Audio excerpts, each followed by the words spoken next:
पद्मेश 24/7 में आपका स्वागत है। मैं हूं अर्चना मिश्रा। सबसे पहले रुक करते हैं आज की सुर्खियों पर।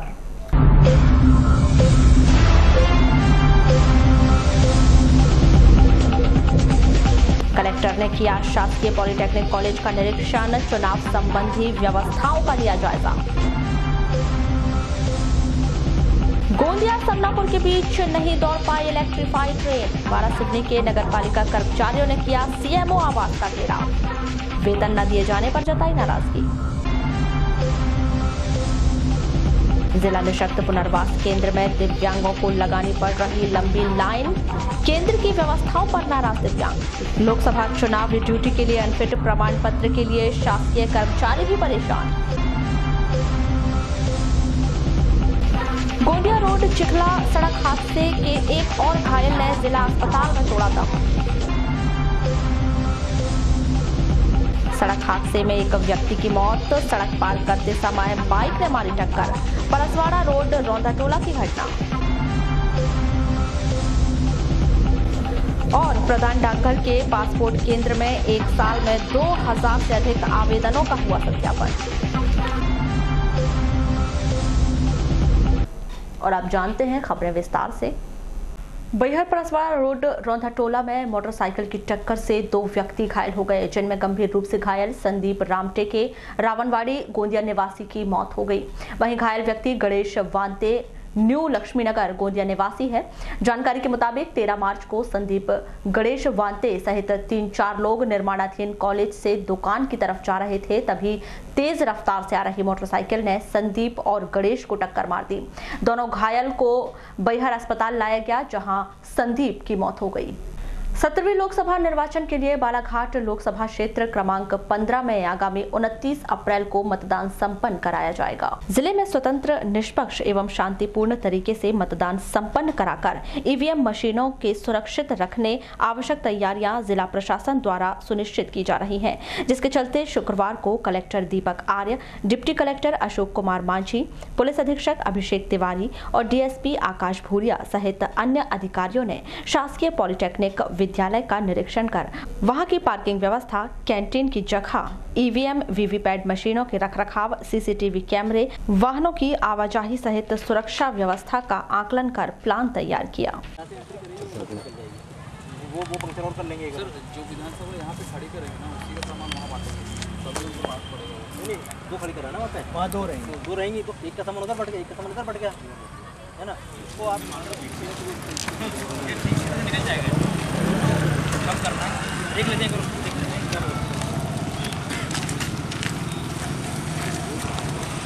बिल्कुल नहीं। बड़े-बड़े झाड़ है, आम के झाड़ वगैरह, यहाँ भी पार्किंग है। लोकल है ना, एक पोलिंग बूथ भी है ना। ये वो पुलिस का यहाँ कितने पैसे आते हैं? कहाँ सर? एक ग्राउंड है ना सर, उधर से सीधा रास्ता निकल जाए, वाला निकल जाएगा। ये दोनों रास्ते मिलेंगे। आप क्वेश्चन तैयारी करो, फिर भी होगा। हो जाएंगे और उससे बात करेंगे। उसके बाद जब पार्किंग और तीनों चीज़ें मिलाकर रूट सब चीज़ें मतलब लिंक्ड है ना, डिस्ट्रीब्यूशन सेंटर पे, उसके बाद डिस्ट्रीब्यूशन अपना इंटरनल है, वो तो अपन कभी चेंज कर सकते हैं। आपने पॉलिटेक्निक कॉलेज का कैसे निरीक्षण करेंगे?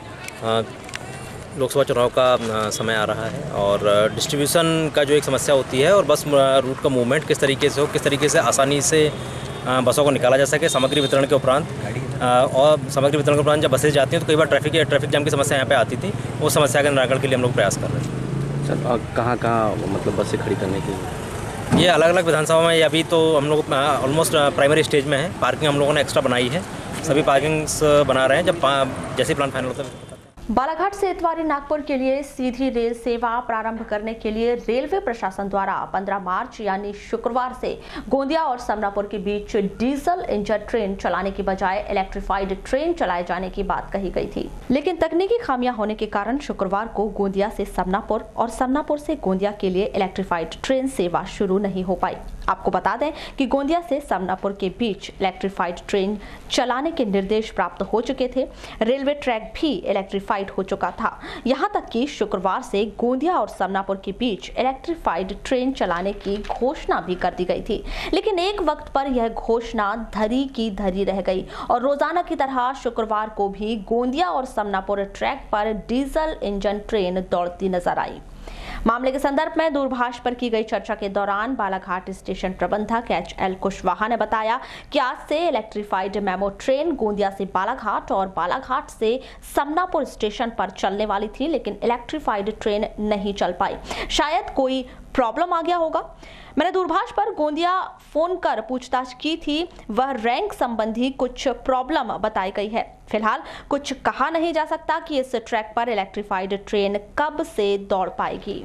जिला निःशक्त पुनर्वास केंद्र पहुंचने वाले दिव्यांगों को काफी दिक्कतों का सामना करना पड़ रहा है। दिव्यांग होने के बावजूद घंटों लाइन में खड़े रहकर जांच एवं उपचार की राह देखनी पड़ रही है।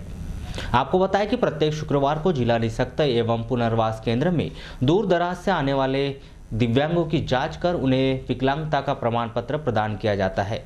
शुक्रवार को बड़ी संख्या में दिव्यांग केंद्र पहुंचे, जहां उन्हें घंटों लाइन में खड़ा रहना पड़ा, जिसके कारण दिव्यांग आक्रोशित नजर आए। वहीं लोकसभा चुनाव में जिन दिव्यांग कर्मचारियों की ड्यूटी लगाई गई है, वे भी प्रमाण पत्र के लिए जद्दोजहद करते हुए नजर आए। राजेश कुमार ज्योतिषी। कहाँ से आए हैं? मैं आया हूँ समनापुर बिरसर से। क्या समस्या है बताइए। मेरे पास हैंडीकैप्ट हूँ, अस्थि विकलांग। अच्छा। और लोकसभा में चुनाव में जी अनफिट का सर्टिफिकेट देना है, विकलांग सर्टिफिकेट होने के बावजूद। अच्छा। जबकि स्थायी सर्टिफिकेट? स्थायी विकलांग हूँ मैं।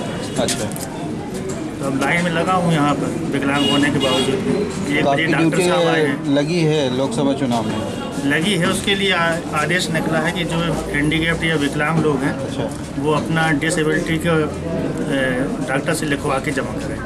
कब से खड़े हैं आप? हमको तो करीब यहाँ 11 बजे करीब आ गए थे, डॉक्टर साहब 1 बजे आए। तो प्रशासन से क्या चाहते हैं आप? मतलब तो व्यवस्था होना चाहिए ना, ये विकलांग व्यक्ति खड़ा हो जाए। अच्छा। लाइन लगे 3-3 घंटे खड़े हैं।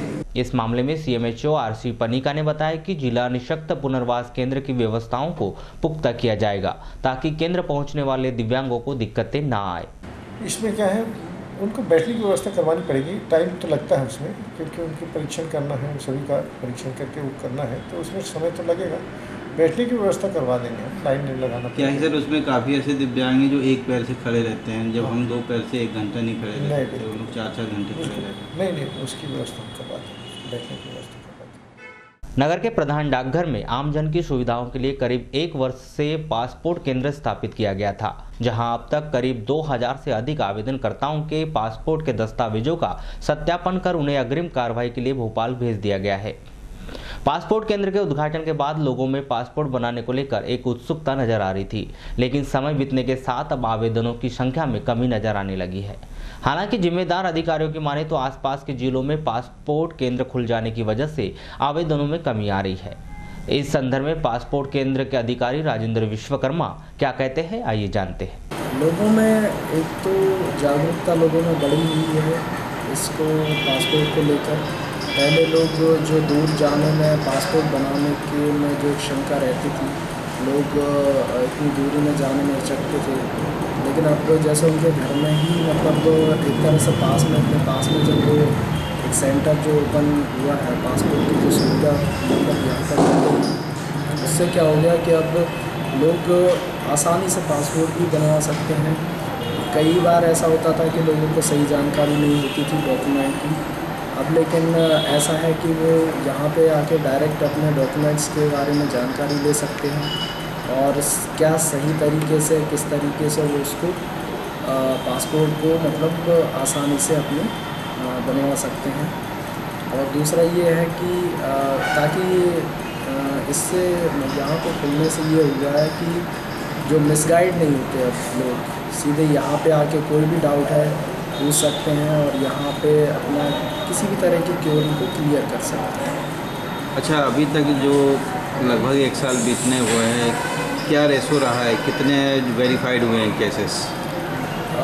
एज ए मंथली बेसिस 1 साल तो हो चुका है पूरा कंप्लीट है, लगभग 1 साल होने वाला। मार्च में एज ए ओपन हुआ था जस्ट ऐसे, और तो 1 साल में अपना मतलब 2000 अवार्ड भी अपना उठाया हुआ ऑलरेडी।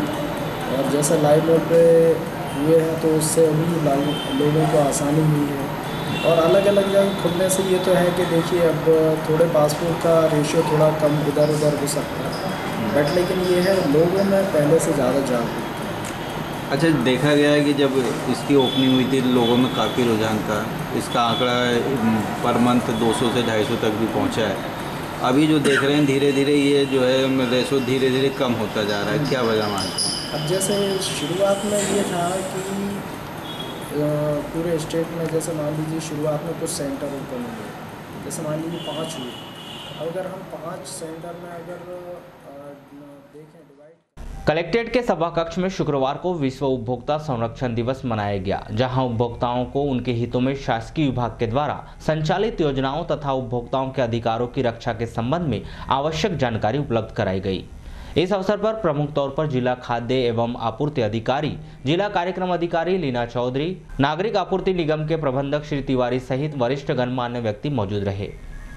सूचना का अधिकार एक पार्टी आया था 2005 में, लेकिन इसमें भी सूचना का अधिकार जो उपभोक्ता संरक्षण से जुड़ा हुआ है उसमें ये है कि जो कंपनियां हैं जो प्रोडक्ट निर्माण करती हैं या जो आप किसी के यहाँ कपड़ा लेने गए, रेडीमेड स्टोर वाले के गए, तो वो आपको सूचना देगा कि कपड़े की क्वालिटी क्या है, ये कपड़े का रंग नहीं जाएगा, कॉटन का है, लिनन का है, टेरिकॉट का है, पॉलिस्टर का है। तो या फिर आपको किराना दुकान में गए तो उसकी क्वालिटी बताएगा, या गले वाले के गए तो उसकी क्वालिटी बताएगा कि गेहूं शरबती है कि ये चिन्नौर है या दूसरा क्वालिटी का चावल है। तो ये सूचना का अधिकार है। एक उपभोक्ता को अधिकार रहता है कि जिस संस्था पे जा रहा है, जिस दुकान पर जा रहा है, तो उसको उसकी सूचना संबंधित जो व्यापारी है वो उसको दे। वीरांगना महारानी अवंतीबाई लोधी का बलिदान दिवस आगामी 20 मार्च को हर्षोल्लास के साथ मनाया जाएगा। इस कार्यक्रम की जानकारी देने के उद्देश्य से शुक्रवार को लोधी समाज के द्वारा निजी संस्थान में पत्रकार वार्ता का आयोजन किया गया। पत्रकारों से चर्चा के दौरान जिला अध्यक्ष उमेद लारी ने बताया कि 20 मार्च को लोधी समाज के द्वारा वीरांगना रानी अवंतीबाई का बलिदान दिवस मनाया जा रहा है। इस अवसर पर नगर के रामा बापू गार्डन से रैली निकाली जाएगी, जो नगर भ्रमण करके रानी अवंतीबाई चौक पहुंचेंगी, जहां विविध कार्यक्रमों का आयोजन किया जाएगा। 20 मार्च 2019 को दिन के 12 बजे प्रतिवर्ष अनुसार लोधी महारानी अवंतीबाई का शहादत दिवस का दिन है। उस दिन लोधी समाज के हमारे सभी साथी मिलकर शहादत दिवस विशाल रूप से मनाते आए हैं। प्रतिवर्षानुसार इस वर्ष भी 20 मार्च को सामाजिक साथियों के द्वारा अवंतीबाई का शहादत दिवस मनाया जा रहा है। और इसमें इस बार हमने इसमें एक नया रूप दिया है। आज तक हम और हमारी समाज मनाया करती थी, इस बार हमने नया रूप, क्योंकि अवंतीबाई शहीद है और कहते हैं शहीद साधु और सैनिक की कोई समाज नहीं होती, जात नहीं होती, इसलिए हमने बालाघाट जिले में जितनी समाज निवासरत है, जितनी समाज के लोग रहते हैं, उनके सभी के जिला अध्यक्ष, किसी के राष्ट्रीय अध्यक्ष, सबको हमने गेस्ट बनाया है। जितनी समाज के बालाघाट जिले के एमएलए हैं, मंत्री हैं, विधायक हैं, सांसद हैं, सभी को हमने गेस्ट बनाया, सभी को आमंत्रित किया है। बालाघाट जितने भी समाज के जितने सीनियर नेता हैं सबके सब उसमें अतिथि हैं। और एक नया रूप बालाघाट जिले की जनता को, समाज को देने का हमारा प्रयास है। और इस बार बहुत खुशी से बालाघाट जिले का सभी क्षेत्र का समाज का आदमी, बालाघाट के चाहे लांजी के हों, गन्नापुर के हों, लालबर्गा के हों, रसोड़ा के हों, सभी तरफ से लोग खुशी से अपनी मर्जी से शहादत दिवस पर कोई बस बनाकर, कोई 4 व्हीलर करके भारी संख्या में बालाघाट अवंती चौक आ रहा है। गोंदिया रोड सड़क हादसे में घायल एक और युवक पंकज रायकर वार्ड नंबर 6 वारासिवनी निवासी की जिला अस्पताल में उपचार के दौरान मौत हो गई। अन्य घायल युवक राजकुमार उइके ग्राम खर्रा लामता निवासी की हालत खतरे से बाहर बताई गई है। आपको बता दें कि 14 मार्च को शाम 7 बजे गोंदिया रोड चिखला के पास यात्री बस की जबरदस्त टक्कर से मोटरसाइकिल सवार आरक्षक राजकुमार मरावी पुलिस लाइन बालाघाट निवासी की मौत हो गई थी और 2 युवक राजकुमार उइके और पंकज रायकर घायल हो गए थे। मनरेगा की कार्य प्रणाली को सुचारू रूप से क्रियान्वित करने के अहम मकसद को लेकर शुक्रवार को जनपद पंचायत बालाघाट के सभा कक्ष में विशेष बैठक आहूत की गई, जिसमें जिले के समस्त ग्राम पंचायत के रोजगार सहायक उपस्थित रहे। वहीं उन्होंने मनरेगा के संदर्भ में आ रही परेशानियों को दूर करते हुए प्रशिक्षण दिया गया। इस बैठक के संदर्भ में जनपद पंचायत अधिकारी रूपेश इवने ने क्या कहा, आइए जानते हैं। महात्मा गांधी नरेगा अंतर्गत नया वित्तीय वर्ष 19-20 प्रारंभ होने वाला है, जिसके तहत इस वर्ष जो हमारा लेबर बजट शेष रह गया है, जिसके लिए हमारे पास 11 दिन शेष रह गए हैं, उसको हासिल करने प्लस नया जो लेबर बजट आगामी वित्तीय वर्ष का है उसको हासिल करने के लिए साथ ही नस्तिया संधारण या जो भी कार्य करने में इनको कठिनाइयों का सामना करना पड़ता है, उसके लिए एक प्रशिक्षण सह समीक्षा बैठक आज आयोजित है, जिसमें रोजगार सहायक और सब इंजीनियर्स यहाँ पर मौजूद हैं। फिर भी क्या बताया गया? इसमें जितने भी निर्माण कार्य होते हैं मनरेगा अंतर्गत, उसमें यही बताया गया कि उसमें क्या क्या सावधानियां रखनी चाहिए। जैसे कि हर कार्य के लिए साइन बोर्ड का प्रावधान मनरेगा अंतर्गत होता है, तो साइन बोर्ड लगाया जाना चाहिए। ऐसे काम जिनमें मशीनरी का प्रावधान नहीं होता है, उससे मशीनरी का उपयोग नहीं किया जाना चाहिए। 100% मजदूरी वाले कामों को हमें ज़्यादा लेना है ताकि लेबर बजट भी अचीव हो सके।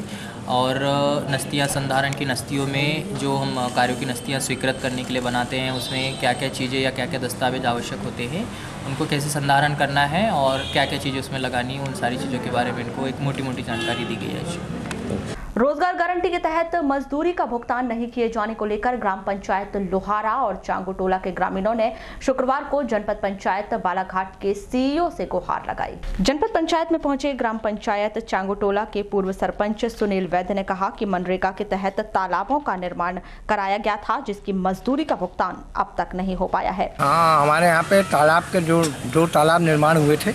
एक चांगुटोला में गाँव तालाब का निर्माण हुआ था और एक खामटोला में, जो करीब करीब उनके 3-3 हफ्ते के पेमेंट कर हुए हैं टोटल खामटोला तालाब का, और चांगुटोला के तालाब का एक भी पेमेंट नहीं हुआ है। और मजदूरों का लाखों रुपए जो है वह रोजगार गारंटी के तहत उनकी राशि आज तक उनके खाते में नहीं आई है, जबकि वो मजदूर वर्ग के लोग हैं। सब जानते हैं कि मजदूरों को तो रोज़ लाना रोज़ खाना रहता है, उसके कारण हमारी ग्राम पंचायतों को भी तकलीफ उठाना पड़ता है, मजदूर नहीं मिलते काम में। और अभी सामने होली का त्यौहार है।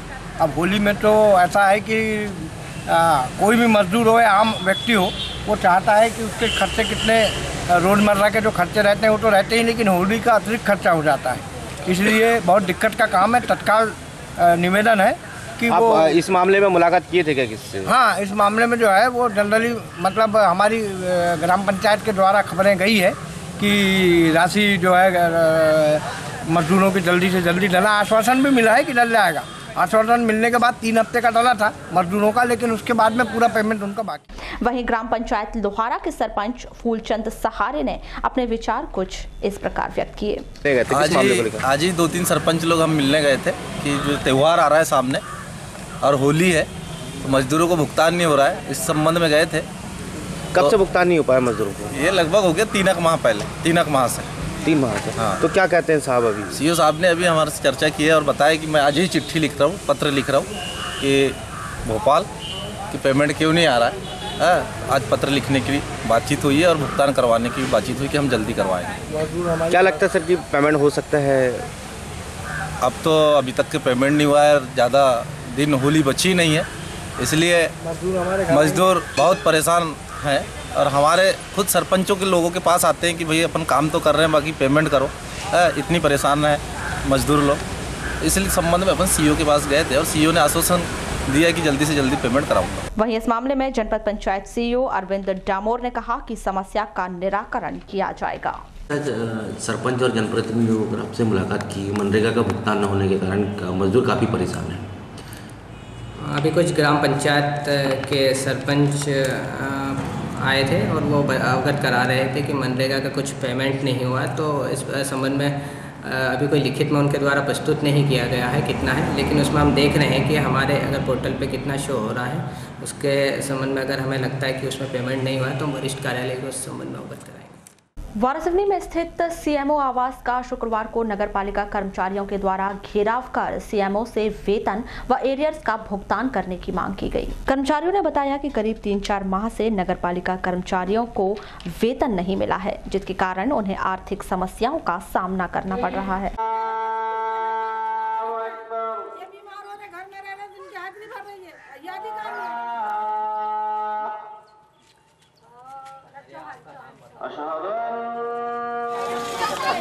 बारिश में एक कोने में बैठे रहते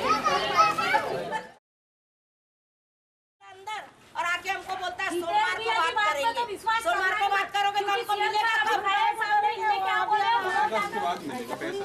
पैसा नहीं है, पता है आप लोगों को। 2.5-3 साल से पैसा है ही नहीं है नगर पालिका में।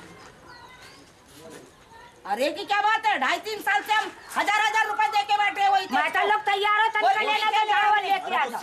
मैं एरिया से लूंगी तो लूंगी। अच्छा, किस संबंध में आज सीएमओ का घेराव? 4-4, 5-5 महीनों की तनख्वाह नहीं है, त्योहार सामने है हमारा, आज हम दूसरा कोई जरिया नहीं है। और मेन चीज त्योहार तो कैसा भी चटनी रोटी से बना लेंगे इंसान। मेन चीज है बच्चे आज स्कूल में, प्राइवेट स्कूल में पढ़ रहे हैं और एग्जाम 18 तारीख से स्टार्ट है और सीधा बोल रहे हैं प्रिंसिपल मैडम जो भी है बच्चों की, वो बोलते हैं कि हमको पहले फीस पे करो उसके बाद बच्चों को एग्जाम में बिठा लो। तो हम जाए तो जाए कहाँ? टोटल कितने कर्मचारी होंगे ऐसे? टोटल कर्मचारी टोटल नगर पालिका है। सीएमओ का घेराव करे। अच्छा, कितने महीने से तनख्वाह नहीं हुई है? 5 महीने से। अच्छा, क्या कहना है? उच्च अधिकारियों से बात हुई इस संबंध में? जब 5 महीने से वेतन नहीं मिला है आपको तो क्या परेशानियाँ जा रही है आपको? बहुत सी परेशानी, बच्चों को प्रवेश पत्र नहीं मिल रहा है और बिजली बिल है, ये है, बहुत सारी ऐसी परेशानी है जो खाने पीने की सब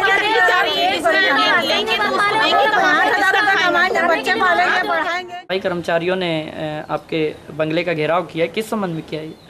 नहीं, इसमें घेराव जैसी कोई बात नहीं है। जो कर्मचारी इकट्ठे हुए थे 3 बजे जनरली काम पे आते हैं, तो वो तनख्वाह की डिमांड कर रहे थे और एरियस। इस महीने क्या हुआ है, 1 तारीख को हमें चुंगी क्षति की राशि प्राप्त होती है शासन से। वो इस समय साल का एंड चल रहा है जैसे कि आप जानते हो, उस वजह से आ नहीं पाई। इस वजह से हम वेतन नहीं दे पाए हैं। और जहाँ तक एरियस का सवाल है तो 8 महीने के एरियस बचा हुआ। हालांकि हमारे निकाय निधि में 15 लाख रुपए के लगभग राशि है। तो हमने पहले ये सोचा था कि यदि चुंगी क्षतिपूर्ति की राशि आ जाती है तो वेतन भी दे देंगे और 2 महीने का एरियस भी दे देंगे। लेकिन अभी राशि प्राप्त ना होने की वजह से हम एरियस नहीं दे पाए हैं और कर्मचारी एरियस की डिमांड कर रहे थे। हालांकि मैंने उन्हें आश्वस्त किया है कि कल उन्हें वेतन मिल जाए। सर, कई बार कर्मचारियों का कहना है कि 5 महीने तक की सैलरी नहीं हो पाती, क्या कारण होगा? देखिए, निकाय में फाइनेंशियल कंडीशन चलती रहती है, पर अभी लगभग 1 या 2 महीने का ही ड्यू बचा हुआ है। बाकी लगभग सभी लोगों का मस्टर और वेतन हो चुका है। तहसील कार्यालय वारासिवनी के सभा कक्ष में शुक्रवार को लोकसभा चुनाव को लेकर आवश्यक बैठक आहूत की गई, जिसमें वारासिवनी विधानसभा के सेक्टर नोडल अधिकारियों को आवश्यक दिशा निर्देश दिए गए।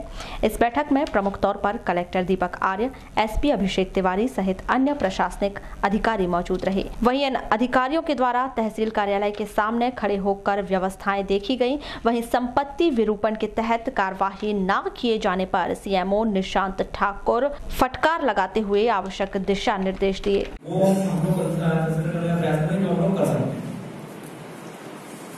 ठीक है, एक सबसे पहले आदर्श आचार संहिता जब लागू होती है तो आदर्श आचार संहिता के बारे में सब लोगों को पता है, लेकिन पालन उसका यथा जो अक्षर में जो लिखा हुआ है ना, शब्दशः पालन जिसको बोलते हैं, शब्दशः पालन हम लोगों को करवाना है। ये सुनिश्चित करना हम लोगों को करवाना है कि आचार संहिता यदि लग गई तो आदर्श आचार संहिता है तो आदर्श जो बड़ा कॉन्सेप्ट है उसका पालन तरीके से करवाना है।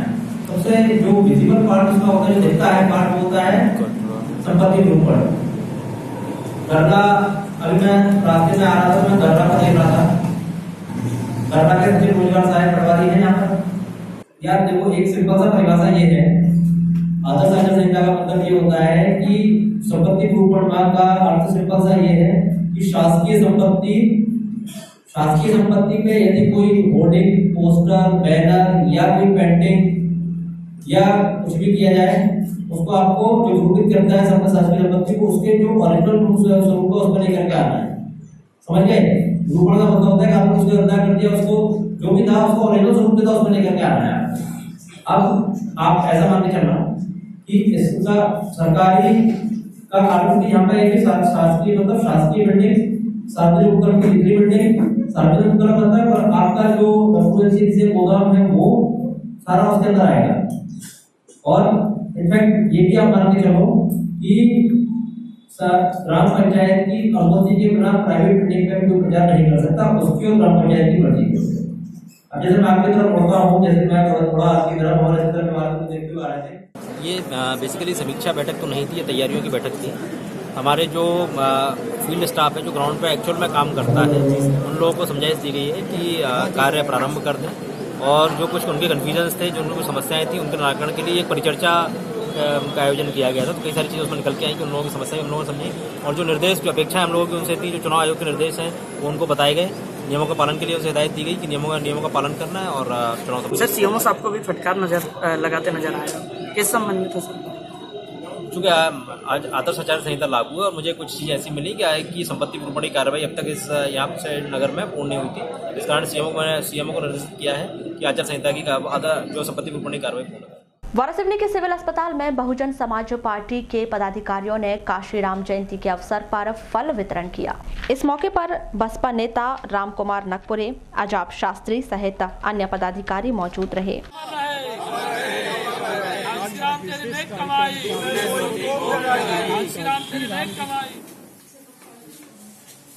मरीजों का स्वास्थ्य लाभ की कामना भी इस अवसर पर की जा रही है।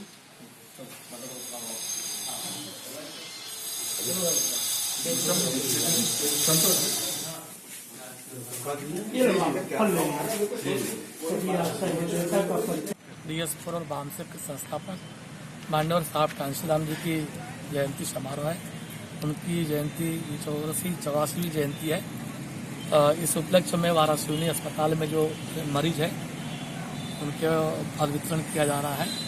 और कांशीराम जी ने जो आंदोलन इस देश में चलाया दलित, पिछड़े और आदिवासियों के लिए, धार्मिक अल्पसंख्यक समुदाय के लिए, उनके आंदोलन को इस देश में मंजिल और मुकाम तक लाने के लिए आज हम सभी संकल्पित हैं।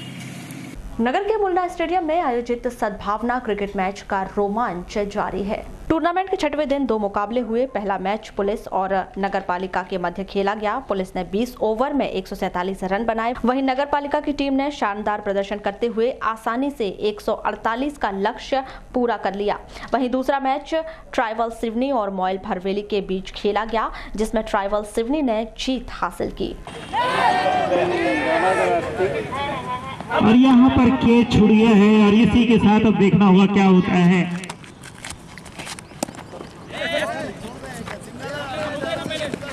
और यहाँ पर शानदार फील्डिंग करते हुए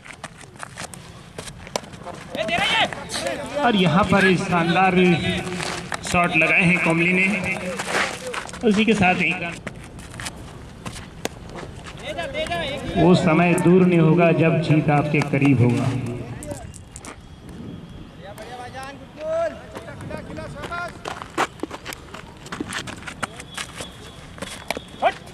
और यहाँ पर शॉट लगाते हुए और शानदार हीरो चौक।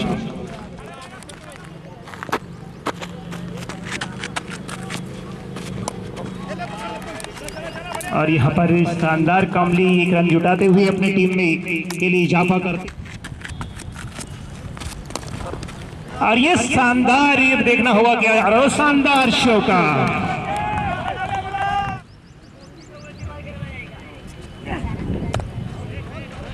और यहाँ पर शानदार शॉट लगाते हुए कमली। नगर के भारत विकलांग विद्यालय में शुक्रवार को जायसवाल सर्ववर्गीय महासभा का आयोजन किया गया।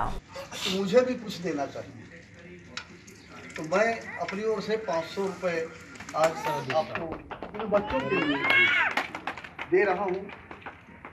छोटा सा कभी कभार इनको खिला पिला दीजिएगा। लालबर्रा के शासकीय उत्कृष्ट उच्चतर माध्यमिक विद्यालय में 15 मार्च को कक्षा 9वीं और 11वीं के परीक्षा परिणामों की घोषणा कर दी गई। आपको बता दें कि लोक शिक्षण संचालनालय भोपाल से प्राप्त दिशा निर्देशों के आधार पर कक्षा 9वीं व 11वीं की परीक्षा आयोजित की गई, जिसमें कक्षा 9वीं के 200 विद्यार्थी व कक्षा 11वीं में 162 विद्यार्थी सम्मिलित हुए। परीक्षा परिणामों की घोषणा करते हुए परीक्षा प्रभारी संजीव मेरावी ने बताया कि कक्षा 9वीं का परीक्षा परिणाम 70% व 11वीं का परीक्षा परिणाम 92.6% रहा, जिसमें कक्षा 9वीं से प्रथम प्राची डहरवाल 78.6%, द्वितीय प्राची रंगारे। कक्षा 9वीं की परीक्षा परिणाम 70% व 11वीं का परीक्षा परिणाम 92.6% रहा, जिसमें कक्षा 9वीं से प्रथम प्राची डहरवाल 78.6%, द्वितीय प्राची रंगारे 83.2% तथा कक्षा 11वीं में प्रथम प्रीति खैरवार व अभिषेक ब्रह्मे 82.4% एवं अजय पटले 81.4% अंक हासिल कर द्वितीय स्थान पर रहे। पद्मेश से चर्चा में परीक्षा प्रभारी संजीव मरावी ने आवश्यक जानकारी दी।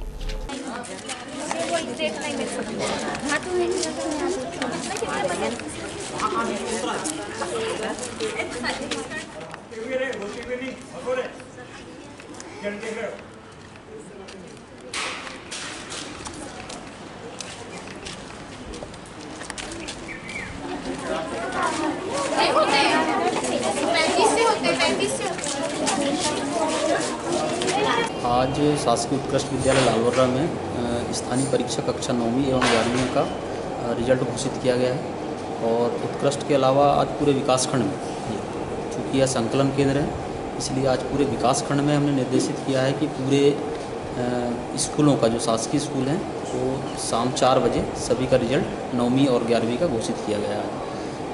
तो हमारे यहाँ पर जो कक्षा 9वीं में है दर्ज 203 बच्चे थे, जिसमें प्रविष्ट 200 बच्चे हुए और 70% टोटल 9वीं का रिजल्ट रहा है और पूरक बच्चे जो हैं 4 बच्चे, फेल 56 बच्चे हुए, जिसमें प्रथम स्थान प्राची डहरवाल 87.6% और सेकंड में प्राची रंगारे 86.2% रहा है। इसी प्रकार कक्षा 11वीं में तीनों फैकल्टी को मिला के 162 बच्चे थे, जिसमें से 162 ही बच्चे बैठे और टोटल उत्तीर्ण हुए 150 बच्चे, जिसमें टोटल रिजल्ट 92.6% रहा है और प्रीति खैरवार और अभिषेक ब्रह्मे ये संयुक्त रूप से फर्स्ट रहा है 82.4% लेके और सेकंड में अजय पटले 81.4% लेके। उसी प्रकार से स्टेनो विषय में टोटल 50 बच्चे थे और 50 प्रविष्ट हुए और 49 बच्चे उत्तीर्ण हुए और 1 बच्चे को पूरक आया।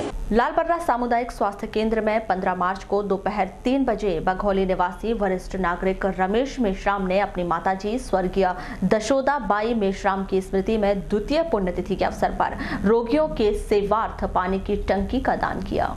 दानदाता रमेश मेश्राम ने बताया कि 15 मार्च उनकी माताजी स्वर्गीय दशोदाबाई की द्वितीय पुण्यतिथि है। इस अवसर पर जन सेवा की भावना से स्वास्थ्य केंद्र में भर्ती होने वाले मरीजों को पानी की सुविधा के लिए पानी की टंकी व लोटा ग्लास दान किया गया।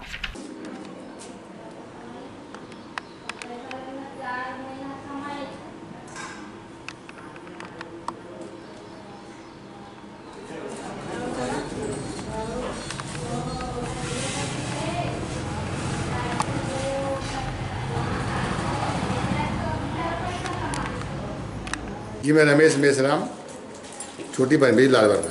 जी क्या किया गया आज? ये हमारी माता की आज दूसरी पुण्यतिथि है, उसके उपलक्ष्य में हम क्या है प्राथमिक स्वास्थ्य केंद्र लालबर्रा को एक टंकी 1 लोटा गिलास दान करना चाहते हैं।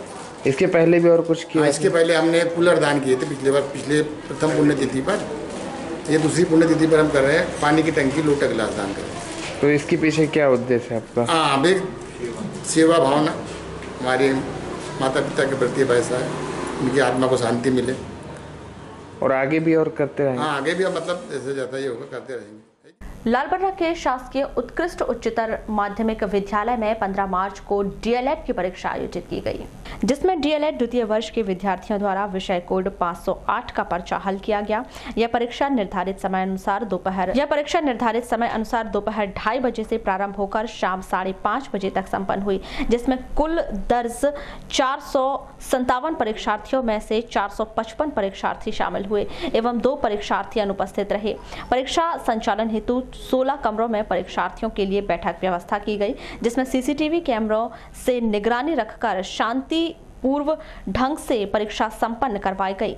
चर्चा में शासकीय उत्कृष्ट उच्चतर माध्यमिक विद्यालय वरिष्ठ अध्यापक संजीव कुमार मेरावी ने आवश्यक जानकारी दी।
आज जो है डीएलएड का पेपर हो रहा है, जिसका नंबर है 508।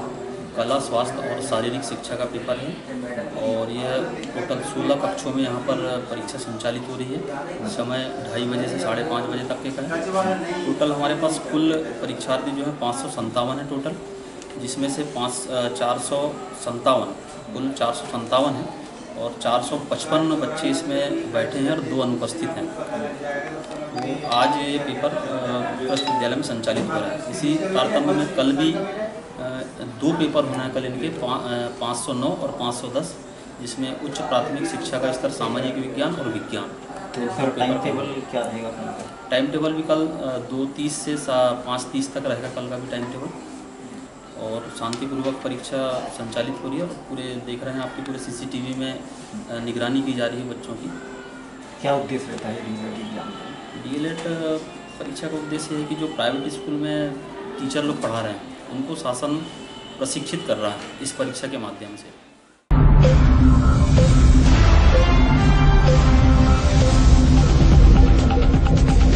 कलेक्टर ने किया शासकीय पॉलिटेक्निक कॉलेज का निरीक्षण, चुनाव संबंधी व्यवस्थाओं का लिया जायजा। गोंदिया समनापुर के बीच नहीं दौड़ पाई इलेक्ट्रीफाइड ट्रेन, वारासिवनी के नगरपालिका कर्मचारियों ने किया सीएमओ आवास का घेराव, वेतन न दिए जाने पर जताई नाराजगी। जिला निःशक्त पुनर्वास केंद्र में दिव्यांगों को लगानी पड़ रही लंबी लाइन, केंद्र की व्यवस्थाओं पर नाराज दिव्यांग। लोकसभा चुनाव ड्यूटी के लिए अनफिट प्रमाण पत्र के लिए शासकीय कर्मचारी भी परेशान। गोंदिया रोड चिखला सड़क हादसे के एक और घायल ने जिला अस्पताल में तोड़ा दम। सड़क हादसे में एक व्यक्ति की मौत, सड़क पार करते समय बाइक ने मारी टक्कर, परसवाड़ा रोड रौंदाटोला की घटना। और प्रधान डाकघर के पासपोर्ट केंद्र में एक साल में 2000 से अधिक आवेदनों का हुआ सत्यापन। तो ये थी अब तक की खास खबरें। खबरों की ज्यादा जानकारी के लिए लॉग इन कीजिए www.balaghategxpress.in पर। इसके अलावा आप अपने एंड्रॉइड फोन से प्ले स्टोर पर जाकर बालाघाट एक्सप्रेस ऐप भी डाउनलोड कर सकते हैं। तो आज बुलेटिन में बस इतना ही। अगले न्यूज बुलेटिन के साथ फिर मुलाकात होगी, तब तक के लिए नमस्कार।